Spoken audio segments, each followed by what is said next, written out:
You don't usually notice it. The fact that anything exists at all. Not when you're scrolling, not when you're rushing through your day, not even when you're lying awake at night trying to make sense of your life. Your mind is busy solving problems, replaying conversations, predicting what might go wrong next. It's always moving, always filling the space. But every once in a while, something strange happens. A pause, a moment where the noise fades just enough, and a quiet, unsettling question slips in. What if none of this existed? Not just you, not just your problems, your memories, your relationships, everything. Gone, no space, no time, no thoughts, no awareness, not even darkness, because there would be nothing there to be dark. And if you stay with that question for more than a few seconds, something inside you starts to shift, because this isn't just a scientific question. It's psychological. It's existential. And if you're honest with yourself, it's a little terrifying, because it quietly threatens the one thing your mind depends on more than anything else: certainty.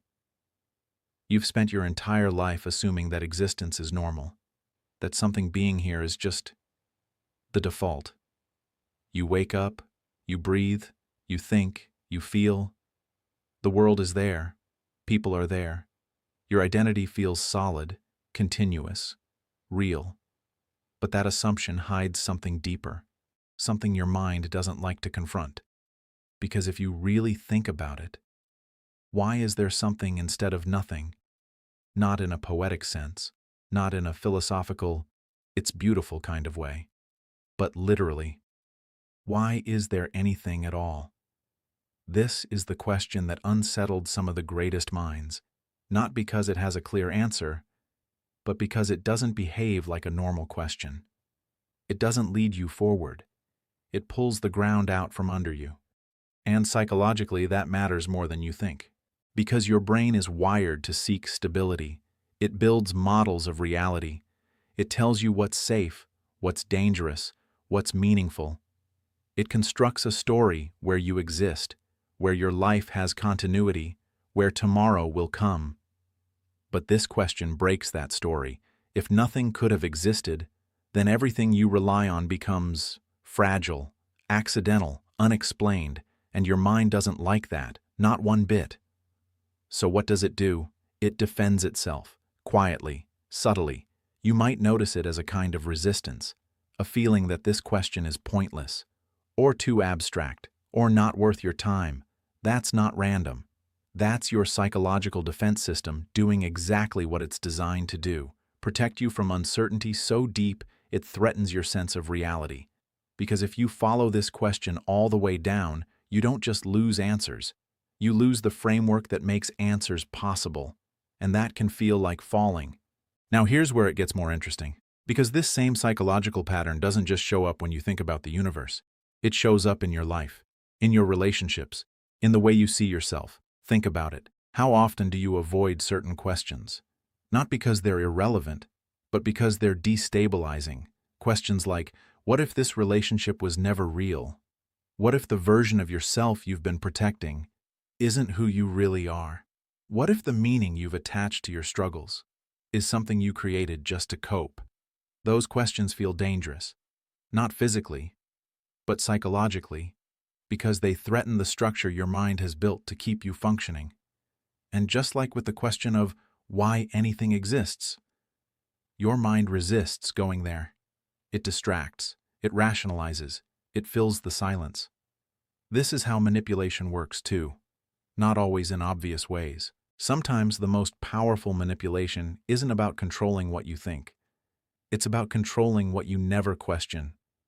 If someone can shape your environment so that certain questions feel off-limits, uncomfortable, unnecessary, then they don't need to control you directly.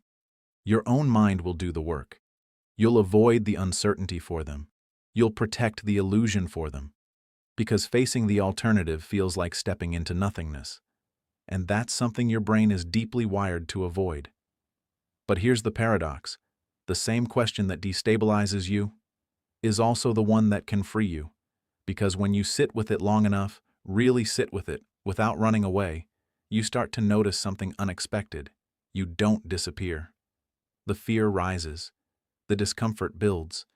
Your mind tries to escape. But if you stay, something shifts. You begin to see the difference between reality and the stories your mind builds about reality. You realize that your sense of certainty was never absolute. It was constructed, useful, but constructed. And that realization, while unsettling, is also incredibly powerful. Because if your mind can construct meaning, it means you're not as trapped as you thought.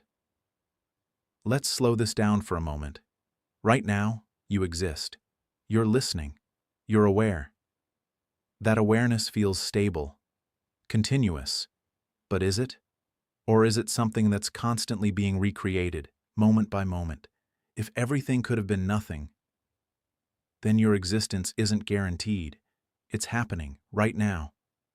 And that changes how you relate to it. Because instead of assuming permanence, you start to notice presence. Instead of clinging to certainty, you begin to see the fluid nature of your experience. And strangely, that can feel more real, not less. Now your mind might still resist this. It might try to pull you back into familiar patterns, into distractions, into explanations that feel safer. That's okay. That's what it does. But just notice it. Notice how quickly your attention wants to move away from the edge of uncertainty. Notice how it prefers answers over openness, structure over ambiguity, because that's where your psychological comfort lives. But comfort isn't the same as truth. And this is where the deeper insight begins. Because when you stop running from the question, when you allow it to exist without forcing an answer, you start to develop something rare, tolerance for uncertainty. And that changes everything. Not just how you think about existence, but how you move through your life.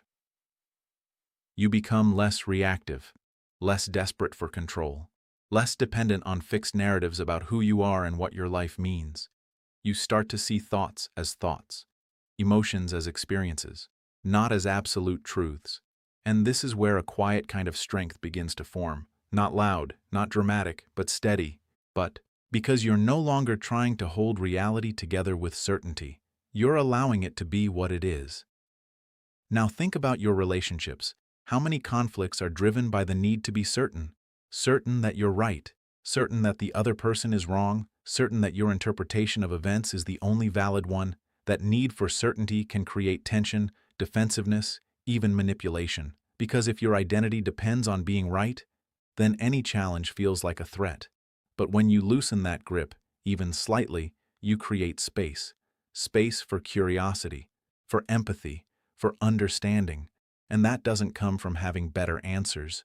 It comes from being less afraid of not having them. This is why the question, what if nothing existed, is so powerful. Not because it gives you a clear answer, but because it shows you the limits of your need for answers. And once you see that, you can choose how tightly you hold on. Now let's go deeper.